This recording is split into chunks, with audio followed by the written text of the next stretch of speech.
बिहार सरकार में क्योंकि हम एक गठबंधन के स्वरूप में है तो हमारी भी बहुत सी मजबूरियां हैं, बहुत सी चीजों में हम लोगों को सहयोग लेना पड़ता है। और दूसरा सबसे बड़ा कि देश के प्रधानमंत्री के नेतृत्व में देश की सरकार चल रही है, तो तीन फैक्टर को देखते हुए संगठन कैसे मजबूत हो, बिहार में किस तरह आदरणीय रत्नाकर जी बैठे हैं। मैं तो बड़ा स्पष्ट कहता हूं कि 2015 की गलती को सुधारना और 2015 की गलती तब सुधरेगी जब 2024 और 25 के लिए हम तैयार हो जाएं कि हमारा नेतृत्व मान ले कि अब हम अकेले भी चुनाव लड़ेंगे तो बिहार में सरकार बना सकते।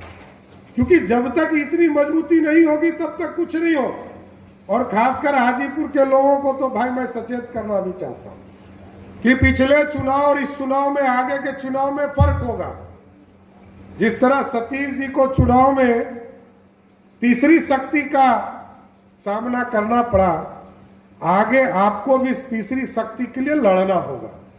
क्योंकि अब तो स्वरूप दिख रहे हैं, लड़ाई किससे होगी ये कोई नहीं जानता, लेकिन इसकी तैयारी आपको करनी पड़ेगी कि आगे का किस स्वरूप में लड़ाई लड़े।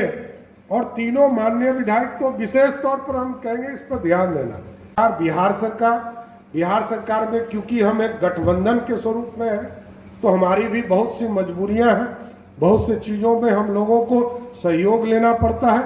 और दूसरा सबसे बड़ा कि देश के प्रधानमंत्री के नेतृत्व में देश की सरकार चल रही है, तो तीन फैक्टर को देखते हुए संगठन कैसे मजबूत हो, बिहार में किस तरह आदरणीय रत्नाकर जी बैठे हैं।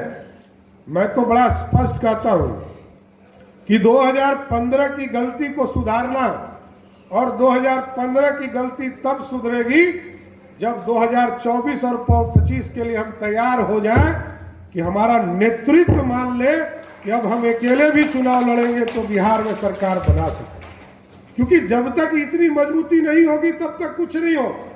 और खासकर हाजीपुर के लोगों को तो भाई मैं सचेत करना भी चाहता हूं कि पिछले चुनाव और इस चुनाव में आगे के चुनाव में फर्क होगा। जिस तरह सतीश जी को चुनाव में तीसरी शक्ति का सामना करना पड़ा, आगे आपको भी इस तीसरी शक्ति के लिए लड़ना होगा। क्योंकि अब तो स्वरूप दिख रहे हैं, लड़ाई किससे होगी ये कोई नहीं जानता, लेकिन इसकी तैयारी आपको करनी पड़ेगी कि आगे का किस स्वरूप में लड़ाई लड़े। और तीनों माननीय विधायक तो विशेष तौर पर हम कहेंगे इस पर ध्यान देना।